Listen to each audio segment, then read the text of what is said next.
อุ้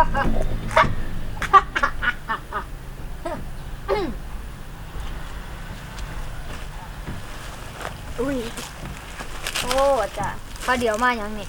โอ้ขน้อยก็มาขอเลขขอเบอร์นี่แหละได้ยินข่าวว่าอาจารย์นี่ศักดิ์สิทธิ์อลีเจ้าเอายังมาบะข่อยโอ้ยข่อยก็เอาเหล้าขาวนี่แหละมาบะอาจารย์โอ้เหล้าขาวผัดมันคือมีแต่แก้วอ่ะโอ้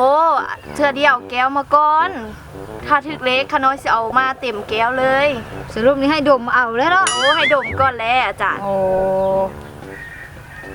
เอาไป7895โอ้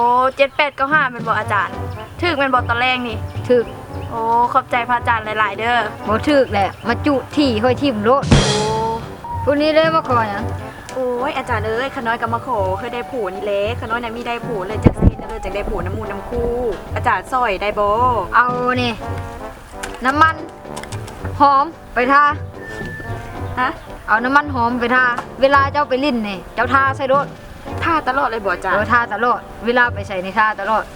เดี๋ยวได้คันทาสิได้ผูบ่ได้คันใส่ขน้อยสิเอาไปทาตลอดเด้จ้ะคักเลยจ้ะคักเลยจ้ะอาจารย์อย่าลืมที่บะไว้เด้อได้เลยจื้อบ่เฮ้ยจื้อบ่จื้อโอเคขอบใจเด้ออาจารย์ไปก่อนไปจื้อแล้ว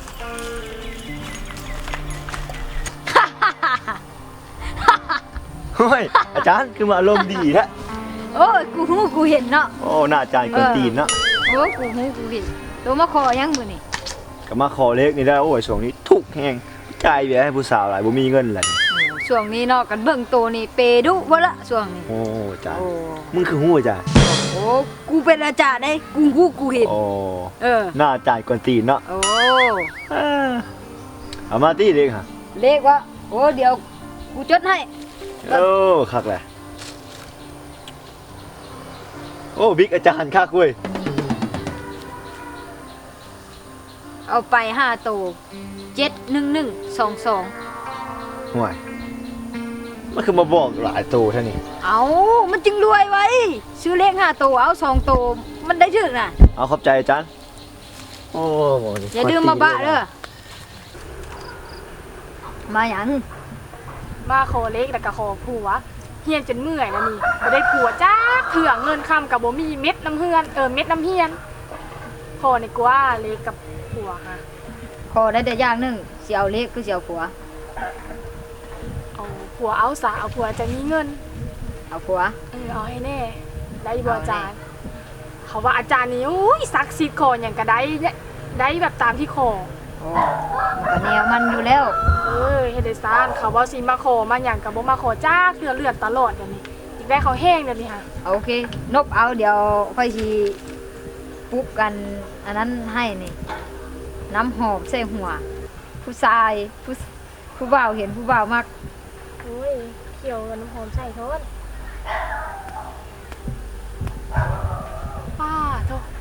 คักเนาะอาจารย์เย็นหมดหัวเลยได้แท้บ่นี่ผัวบัดนี้ได้แท้บ่ได้มาจุดที่เขาโลดคันว่าได้ผัวแท้ค่ะแล้วเจ้าเอายังมาบะข่อยโอ้ยสิพาผัวมาบ่มีแนวมาบะหาบะคำเว้าคำว่าบาดได้ผัวแล้วสิพาผัวมาแก้ส่งเสื้อบ่แก้หยังเฮ้ยแก้บะอ๋อแก้บะ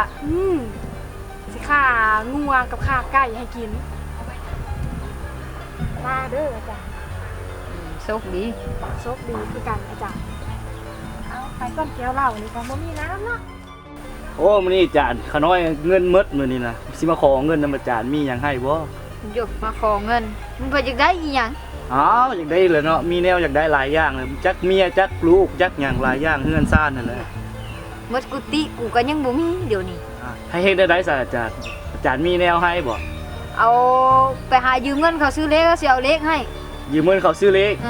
ยืมแล้วผู้ใดโอ้ไปหายืมรถทิศนี้เขาก็ได้น่ะเลขยังซะอาจารย์โอ้เลขงู72ถึงแน่นอนบ่เนาะโอ้เรียบร้อยนะโอ้ได้อาจารย์เดี๋ยวสิไปขอยืมเขาเด้อ